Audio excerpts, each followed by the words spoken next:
I'm going to make Commando useful since it's trash. From its low DPS to expensive cost and its really uncool armor, it can be undoubtedly proven that it's a terrible tower that should never appear in any loadout. But I'm going to make it good, because I like Commando. It's useless in every purpose just like me. So to make it good, I'm going to make a strategy with Commando as the main role, meaning I have to use the tower, not just leaving it to raw. So all other participants besides our main guy are going to have placement limits, and as a variety check to balance things, I have to beat all 3 basic game modes to show that it's suitable for all player stages. First up is the easiest game mode, Molten Mode, with the roster containing Commando, Engineer, Sledger, DJ, and Fawn.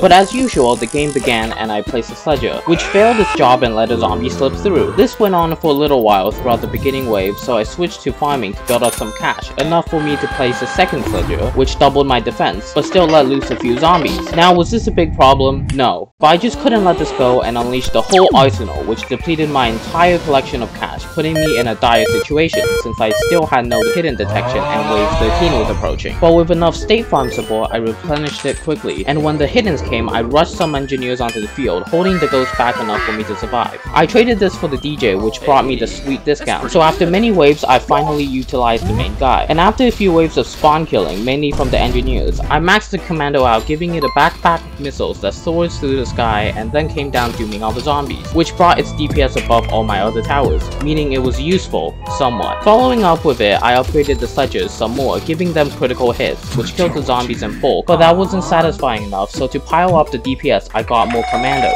I could have gotten more engineers, but this video's on the Commandos, so... Anyways, the match went regularly, and on wave 30, the speedy boss came and got instantly chainstunned and obliterated. So there was only 3 main obstacles in the way: Mystery Boss, Molten Boss, and Molten Titan. The Mystery Boss was killed off easily, and on wave 39, the Molten Boss was smelted. Honestly, I still don't understand how fire can be burned, but okay. Anyways, on wave 40, the Molten Boss spawned, with its somewhat new 20k bonus health. I sold my farms, maxed my engineers and sledgers, then got some more Commandos. The fight went swimmingly, and I beat the match easily with the Commandos doing a grand total of like 45,000 damage, more than half of the boss's health. Not bad for a first attempt. Alright, live commentary here, but Commando has just beat the Molten Boss, which is great since it now has a third of its power, proving its worth for months of mindless grinding. But it hasn't exactly been the main role, so maybe a match with fewer waves and cash stock can put the spotlight on our subject here. Moving on to harder mode now, the normal mode, with 10 reduced waves and fewer time to develop farms and earn cash. I switched to Sledger with Elf Camp to make it easier to accommodate with the scarcity of resources. So starting the match, I defended with Elf Camps for the early waves, killing all the basic normal enemies and then moving on to slows with strongs lurking behind them. Although they weren't that strong, so I dropped the Commando to take care of them. I once again got engineers to assist with the hiddens, but the main DPS was still from the Commandos as they were in the front. And soon after that, I was chilling in a couch. The blue speedy ones came by and got obliterated, which was soon followed up by the slow bosses. So using that cash, I decided to invest it into my defense, leveling up the engineers and spawning more golden Commandos. So for the remainder of the match, it was easy game since none of the enemies were nearly fast or tough enough, except for the Gravedigger, which arrived with the final wave and immediately was locked on by all my towers. It got around a few corners, but since the enemies it summoned got burnt to smithereens, the Gravedigger was left alone and got obliterated by my army. So when the match ended, the Commandos ended up getting like 37,000 damage, which is actually more than the entire health bar of the game mode's boss, leaving a somewhat actually impressive performance. Anyways, the Commando just got 2/3 of its power, meaning it's now worthy for all TDS players that might return to the game in need of catching up with a strategy to beat the Gravedigger, which is a weaker boss that is kinda irrelevant. But as for the Commando's perspective, it actually did a considerably high amount of total damage. So let's see how it plays with Fallen Mode. Alright, now the difficulty is to the next tier. There's actually gonna be some tough obstacles here, so to balance things, I brought the Pursuit since we're gonna need some extra firepower in the endgame. And with no other early game options, I started the defense with the Engineer. Where's the Commando? I did the same list of things as the other game by upgrading farms, leaking to zombies, upgrading engineers, and then getting a DJ. The early waves were passing by swiftly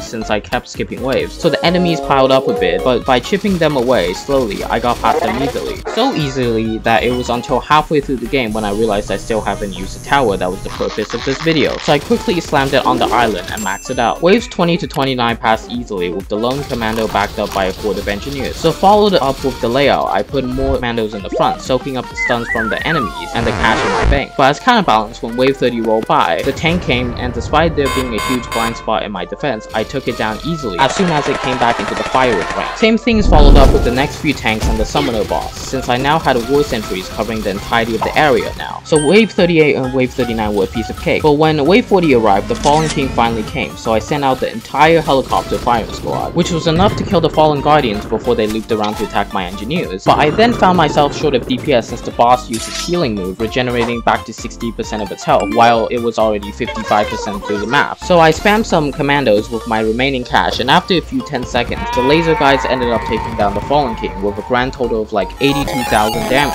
carried along through the entire match. So at last the commando has finally beaten follow mode, mainly with support towers, but we're not going to talk about that. More importantly though, it has found its path into 3 viable strategies that can be used for grinding at all levels. So we all need to move past our old futile minigunner and accelerator loadouts and use this new 100% undefeated tower that has beaten all 3 game modes. The cash damage ratio collectively through the games was about $450 for each 1 DPS, which compared to trash towers like paintballers or even support towers like DJ is quite elite. So what do you think? Is the commando a good tower? Let me know in the comments, and while you're at it, consider subscribing and think about clicking the like button. This strategy was obviously really complicated, so if you want to know a way to beat Fallen mode with only 2 towers, then check this video out. Bye bye.